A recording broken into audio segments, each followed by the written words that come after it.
Evangelio según San Lucas, capítulo 7, versículos del 24 al 30. Cuando se marcharon los mensajeros de Juan, Jesús se puso a hablar a la gente acerca de Juan, que salieron a contemplar en el desierto. Les preguntó: una caña sacudida por el viento, ¿qué iban a ver? ¿Un hombre con ropas finas? No. Pero los que visten ropas finas y tienen comida regia están en los palacios. Entonces, ¿qué fueron a ver? ¿Un profeta? Eso sí, y créanme, más que un profeta. Este es el hombre de quien la Escritura dice: ahora envío a mi mensajero delante de ti para que te preceda y te abra el camino. Yo les digo que entre los hijos de mujer no hay ninguno más grande que Juan el Bautista. Y sin embargo, el más pequeño en el reino de Dios es más que él. Todo el pueblo escuchó a Juan, incluso los publicanos.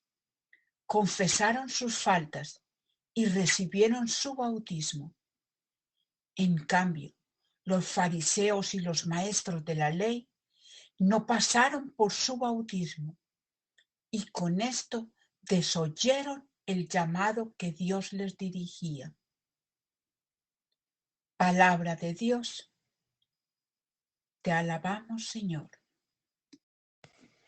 Reflexión del Evangelio según San Lucas, capítulo 7, versículos del 24 al 30. Espíritu Santo, llena nuestros corazones y nuestra mente del don de la piedad. Muy buenos días a todos. En el día de ayer, como estaba ya muy larga la reflexión que estaba haciendo, dejé un par de cosas y hoy quiero ahondar sobre ellas. Son de San Juan Bautista también. Veámosla. La figura de Juan no es siempre fácil de entender cuando pensamos en su vida. Es un profeta, un hombre que fue grande y luego termina como un desgraciado en la cárcel y luego decapitado. Entonces, ¿quién es Juan? Nos dice el Evangelio: yo soy una voz que clama en el desierto. Les explico, es una voz, pero una voz sin palabras, porque la palabra no es él, no es Juan el Bautista, la palabra es Jesús. He aquí cuál es el misterio de Juan el Bautista. Jamás se apodera de la palabra. Juan es el que indica, el que señala, el que nos señala el sentido. Vemos ahí la vida de Juan. Es indicar, mostrarnos el camino a Jesús. Ahora sí entremos a la reflexión para el día de hoy. Veamos en los capítulos del 24 al 26, son importantes porque generan una serie de preguntas retóricas. ¿Qué son preguntas retóricas? Aquellas preguntas en las que la respuesta es evidente. No es necesario responder porque se sobreentiende. ¿Cuáles serán? Les voy a decir. Que salieron a contemplar en el desierto, versículo 24. En el versículo 25, una caña sacudida por el viento, que iban a ver un hombre con ropas finas, que fueron a ver un profeta. Mírenme en todas las preguntas que tenemos. Y de nuevo, una alabanza del Bautista en los labios de Jesús. En el versículo 25, Juan no es una caña agitada por el viento, no se doblega ni ante las presiones ni ante los halagos. Ha mostrado su fortaleza y su humildad hasta el testimonio de la muerte. Continuamos, no usa vestidos delicados. Recordemos, se vestía con piel de camello, nos lo dice otro evangelista. Y no llevaba una vida de lujo. Comía grillos silvestres. Esto nos da un ejemplo admirable de su autoridad. También vemos en el versículo 27, cuando Juan el Bautista, ya lo hemos dicho anteriormente, que es el precursor. Él no es el mensaje, pero es el portador del mensaje. Y anuncia en el desierto, y además anuncia siendo un profeta. Así concluye este versículo 27. Y es más que un profeta. Y este es el hombre de quien la Escritura dice ahora, envío a mi mensajero delante de ti para que te preceda y te abra el camino. En el versículo 28, este sí que puede ser un auténtico profeta, un mensajero de Dios que prepara los caminos de Cristo como había anunciado el profeta Malaquías, a quien Jesús cita en este versículo. Pero una vez más, Jesús tiene que quejarse de que a un profeta así le han escuchado solamente la gente sencilla, los más pecadores. Pero los fariseos y los letrados que no han aceptado su bautismo frustraron el designio de Dios para con ellos.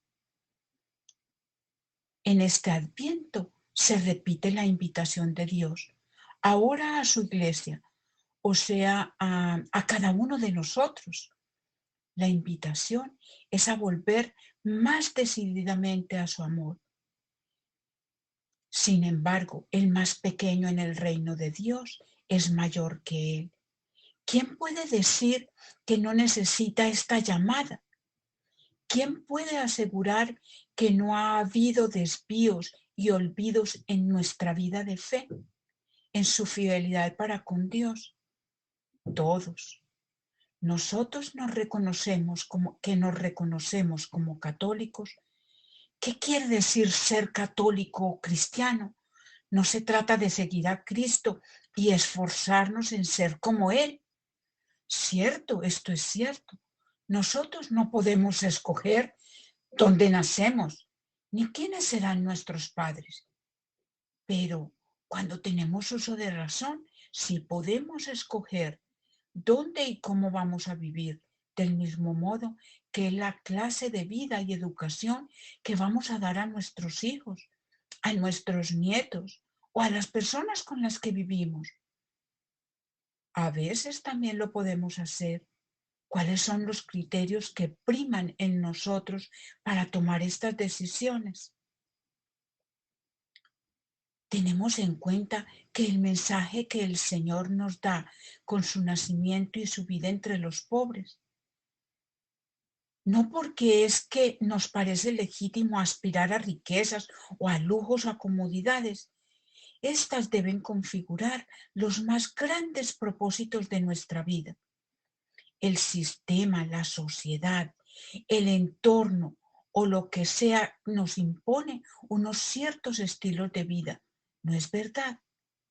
Y no es cierto también que hacemos lo imposible por alcanzarnos. Es mala la riqueza, es mala la posición social y económica. No y no. Lo malo está en cómo nos lo dice Jesús. Es cuando no la ponemos al servicio de las demás, cuando no miramos al más necesitado. La figura de Juan también nos interpela. Ahí tenemos, según Cristo, el modelo de un seguidor recio y fiel a los planes de Dios. Comparémonos con el Bautista. Podemos asegurar que somos personas de carácter, que no obramos siguiendo la moda, lo fácil, lo que halaga, lo que hacen todos, que somos sinceros para con Dios, fieles a su amor. Esta pregunta no la podemos hacer cada uno, porque nuestra relación de amor y de fidelidad con Dios puede conocer en cada caso episodios de ida y de venida, de pasos adelante y pasos atrás. Pero en este Adviento y en esta próxima Navidad es una ocasión para revisar nuestra vida, para que no se pueda decir de nosotros lo que Jesús con dolor y pena tuvo que decir de los fariseos. en el versículo 30, volvámoslo a leer, que no escucharon y así frustraron los planes que Dios tenía para con ellos. Dios mío, tú eres el primero en querer darme lo que necesito para recibir tu amor y tu gracia. Quiero que cuando vengas a mi corazón en esta próxima Navidad, lo encuentre preparado, transformado. Para ello, me esforzaré por adquirir todas las virtudes que necesito para ser un auténtico discípulo y misionero de tu amor. Muchas gracias por su atención. Los espero mañana en otro pedacito de gotitas de sabiduría.